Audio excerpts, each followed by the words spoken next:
ওম নমো ভগবতে বাসুদেবায়। হরে কৃষ্ণ, রাধা রাধা। 2025 খ্রিস্টাব্দের শর্তিলা একাদশী ব্রত। মাঘ মাসের কৃষ্ণপক্ষের এই একাদশী ব্রত পালন করতে হবে 25শে জানুয়ারি শনিবার। এই একাদশীর নামেই রয়েছে বিশেষ মাহাত্ম্য। এই একাদশীতে 6 প্রকার কার্য করলে সর্বপাপ বিনষ্ট হয়। যেই 6 প্রকার কার্য এই একাদশীতে পালন করতে হবে সেগুলি হলো: তিল দ্বারা স্নান, তিল শরীরে ধারণ, তিল জলে মিশিয়ে তা দিয়ে তর্পণ, তিল ভোজন করা এবং তিল দান করা এবং তিল ভগবানের সেবায় অর্পণ করা। এই 6 প্রকার কার্য এই একাদশীতে অবশ্যই করণীয়। কিন্তু তিল পঞ্চ রবিশস্যের মধ্যে পড়ে, তাই অনেকেই ভাবতে পারেন একাদশীর দিন তো পঞ্চ রবিশস্য সম্পূর্ণ নিষিদ্ধ, তাহলে সেই দিন তিল কিভাবে ভোজন করবেন? বছরের প্রত্যেকটি একাদশীর জন্য তিল নিষিদ্ধ, কিন্তু এই একাদশীতে তিল ভোজন করতে পারেন। কিন্তু আপনি যদি মনে করেন তিল ভোজন করবেন না, তাহলে দ্বাদশীর দিনে সেটি করতে পারেন। একাদশীর সংকল্প মন্ত্র, পারণ মন্ত্র, নিয়ম, একাদশীর মাহাত্ম্য কথা সম্পূর্ণ থাকবে এই ভিডিওতে, তাই ভিডিওটি সম্পূর্ণ দেখতে থাকুন। এখন জেনে নিন একাদশী ব্রত পালন করবেন কিভাবে। একাদশীর দিন ভোরে শয্যা ত্যাগ করে প্রাতঃস্নান সেরে শুচিশুদ্ধ হয়ে শ্রীহরির মঙ্গল আরতিতে অংশগ্রহণ করতে হয়। শ্রীহরির পাদপদ্মে প্রার্থনা করতে হয়, হে শ্রীকৃষ্ণ, আজ যেন এই মঙ্গলময় পবিত্র একাদশী সুন্দরভাবে পালন করতে পারি, আপনি আমাকে কৃপা করুন। এবং ভগবানের চরণে তুলসীপত্র ও রাধারানীর চরণে পুষ্প অর্পণ করুন এবং সংকল্প মন্ত্র উচ্চারণ করে এই ব্রতের সংকল্প করুন। সংকল্প মন্ত্র এই ভিডিওর স্ক্রিনে দেওয়া হলো।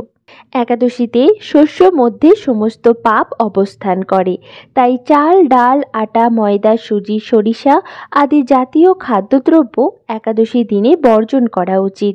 নির্জলা উপবাসে অসমর্থ ব্যক্তি জল, দুধ, ফল, মূল, এমনকি আলু, পেঁপে, কলা, ঘিয়ে বা বাদাম তেল অথবা সূর্যমুখী তেলে রান্না অনুকল্প প্রসাদ রূপে গ্রহণ করতে পারেন।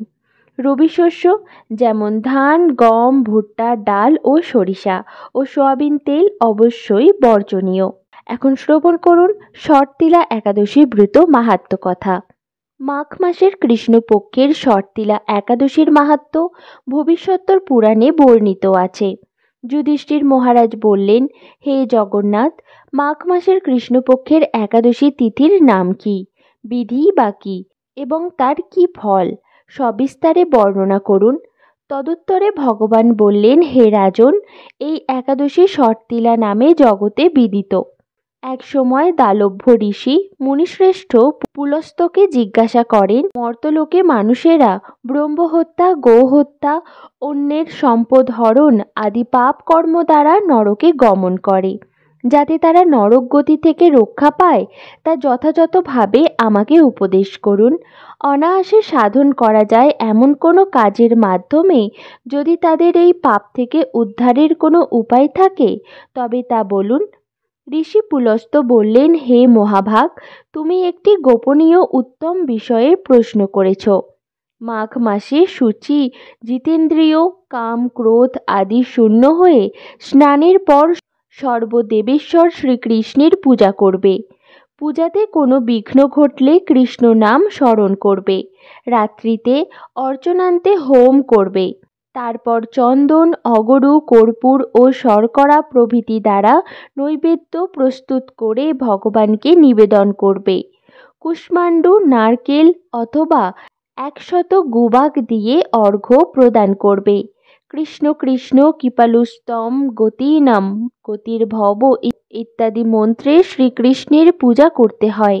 কৃষ্ণ আমার প্রতি প্রীত হন বলে যথাশক্তি ব্রাহ্মণকে জলপূর্ণ কলস, ছত্র, বস্ত্র, পাদুকা, গাভী ও তিল পাত্র দান করবে। স্নান দানাদি কার্যে কালো তিল অত্যন্ত শুভ। হে দ্বিজোত্তম, ওই প্রদত্ত তিল থেকে পুনরায় যে তিল উৎপন্ন হয় তত বছর ধরে দানকারী স্বর্গলোকে বাস করে। তিল দ্বারা স্নান, তিল শরীরে ধারণ, তিল জলে মিশিয়ে তা দিয়ে তর্পণ, তিল ভোজন এবং তিল দান, এই 6 প্রকার বিধানে সর্বপাপ বিনষ্ট হয়ে থাকে। এই জন্য এই একাদশীর নাম ষটতিলা। হে যুধিষ্ঠির, একসময় নারদও এই ষটতিলা একাদশীর ফল ও ইতিহাস সম্পর্কে জানতে চাইলে যে কাহিনী আমি বলেছিলাম তা এখন তোমার কাছে বর্ণনা করছি। পুরাকালে মর্তলোকে এক ব্রাহ্মণী বাস করত। সে প্রত্যহ ব্রত আচরণ ও দেব পূজা পরায়ণা ছিল। উপবাসক্রমে তার শরীর অত্যন্ত ক্ষীণ হয়ে গিয়েছিল। সেই মহাসতী ব্রাহ্মণী অন্যের কাছ থেকে দ্রব্যাদি গ্রহণ করে দেবতা, ব্রাহ্মণ, কুমারীদের ভক্তি ভরে দান করত, কিন্তু কখনো ভিক্ষুককে ভিক্ষা দান ও ব্রাহ্মণকে অন্ন দান করেনি। এইভাবে বহু বছর অতিক্রান্ত হলো।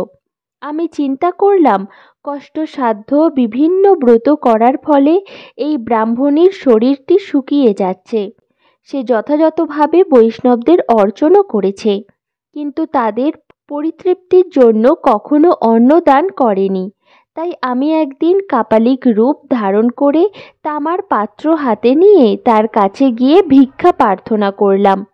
ব্রাহ্মণী বলল, হে ব্রাহ্মণ, তুমি কোথা থেকে এসেছো, কোথায় যাবে তা আমাকে বলো। আমি বললাম, হে সুন্দরী, আমাকে ভিক্ষা দাও। তখন সে ক্রুদ্ধ হয়ে আমার পাত্রে একটি মাটির ঢেলা নিক্ষেপ করলো। তারপর আমি সেখান থেকে চলে গেলাম। বহুকাল পরে সেই ব্রাহ্মণী ব্রত প্রভাবে সশরীরে স্বর্গে গমন করল। মাটির ঢেলা দানের ফলে একটি মনোরম গৃহ সে প্রাপ্ত হলো। কিন্তু হে নারদ, সেখানে কোনো ধান ও চাল কিছুই ছিল না।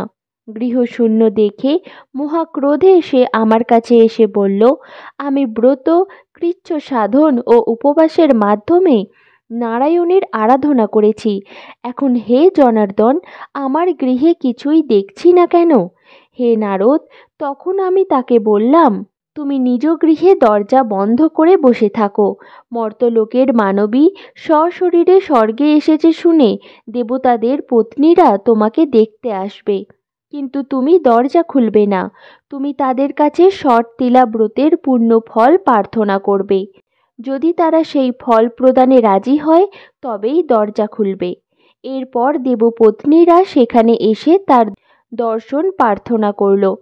ষটতিলা ব্রতের ফল পেলেই কেবল সেই মানবী দর্শন দেবেন জেনে তাদের মধ্যে এক দেবপত্নী তার ষটতিলা ব্রতজনিত পুণ্য ফল তাকে প্রদান করল। তখন সেই ব্রাহ্মণী দিব্য কান্তি বিশিষ্টা হল এবং তার গৃহ ধনধান্যে ভরে গেল। দ্বার উদ্ঘাটন করলে দেবপত্নীরা তাকে দর্শন করে বিস্মিত হলেন। হে নারদ, অতিরিক্ত বিষয় বাসনা করা উচিত নয়। বিত্তশাষ্ঠ অকর্তব্য। নিজ সাধ্যমতো তিল, বস্ত্র ও অন্ন দান করবে। ষটতিলা ব্রতের প্রভাবে দারিদ্রতা, শারীরিক কষ্ট, দুর্ভাগ্য প্রভৃতি বিনষ্ট হয়। এই বিধি অনুসারে তিল দান করলে মানুষ অনায়াসে সমস্ত পাপ থেকে মুক্ত হয়। এই হলো ষটতিলা একাদশী ব্রত মাহাত্ম্য কথা। ষটতিলা একাদশী ব্রত পালন করে পরদিন পারণ কিভাবে করবেন? একাদশীর পরদিন প্রাতঃস্নান সেরে সময়ের মধ্যে ভগবানের সেবা পূজা করে ভগবানকে ভোগ লাগিয়ে শস্য জাতীয় খাদ্য ভগবানের অনুকল্প প্রসাদ রূপে গ্রহণ করবেন এবং পারণ মন্ত্র অবশ্যই উচ্চারণ করবেন। পারণ মন্ত্র এই ভিডিওর স্ক্রিনে দেওয়া হলো। তারপর পারণ করবেন, সেটিও সময়ের মধ্যে। 2025 খ্রিস্টাব্দের ষটতিলা একাদশী ব্রতের পারণের সময়সূচি প্রদান করা হচ্ছে, দেখে নিন। পশ্চিমবঙ্গ 6টা25 থেকে 9টা58, বাংলাদেশ 6টা49 থেকে 10টা14, দিল্লি 7টা12 থেকে 10টা46, বৃন্দাবন 7টা8 থেকে 10টা44, উত্তরপ্রদেশ 6টা55 থেকে 10টা31, মুম্বাই 7টা14 থেকে 10টা58, পুনে 7টা9 থেকে 10টা54, নাগপুর 6টা52 থেকে 10টা35, চেন্নাই 6টা35 থেকে 10টা26, ভুবনেশ্বর ওড়িশা 6টা24 থেকে 10টা7, ঝাড়খণ্ড 6টা30 থেকে 10টা10, বিহার 6টা33 থেকে 10টা10, ছত্তিশগড় 6টা 41 থেকে 10টা 23। শিলং মেঘালয় 6টা 8 থেকে 9টা 46। গৌহাটি আসাম 6টা 9 থেকে 9টা 47। আগরতলা ত্রিপুরা 6টা 7 থেকে 9টা 47। মিজোরাম 5টা 59 থেকে 9টা 40। মণিপুর 5টা 58 থেকে 9টা 37। নাগাল্যান্ড 5টা 58 থেকে 9টা 35। অরুণাচল প্রদেশ 6টা 4 থেকে 9টা 41। সিকিম 6টা 25 থেকে 10টা। উত্তরাখণ্ড 7টা 6 থেকে 10টা 39। হিমাচল প্রদেশ 7টা 17 থেকে 10টা 48। পাঞ্জাব 7টা 23 থেকে 10টা 55। হরিয়ানা 7টা 16 থেকে 10টা 50। রাজস্থান 7টা 22 থেকে 10টা 58। গুজরাট 7টা 24 থেকে 11টা 5।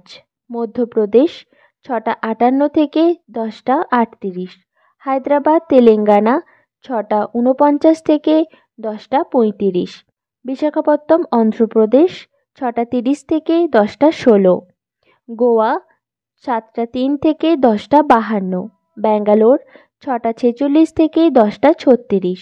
কেরালা 6টা 47 থেকে 10টা 40। জম্মু কাশ্মীর 7টা 28 থেকে 10টা 58। আন্দামান নিকোবর 5টা 44 থেকে 9টা 36। এই হলো 2025 খ্রিস্টাব্দের শর্তিলা একাদশী ব্রত পালনের সম্পূর্ণ সময়সূচি। আজকের এই ভিডিও এই পর্যন্তই। সকলে ভালো থাকুন, সুস্থ থাকুন। হরে কৃষ্ণ, রাধা রাধা।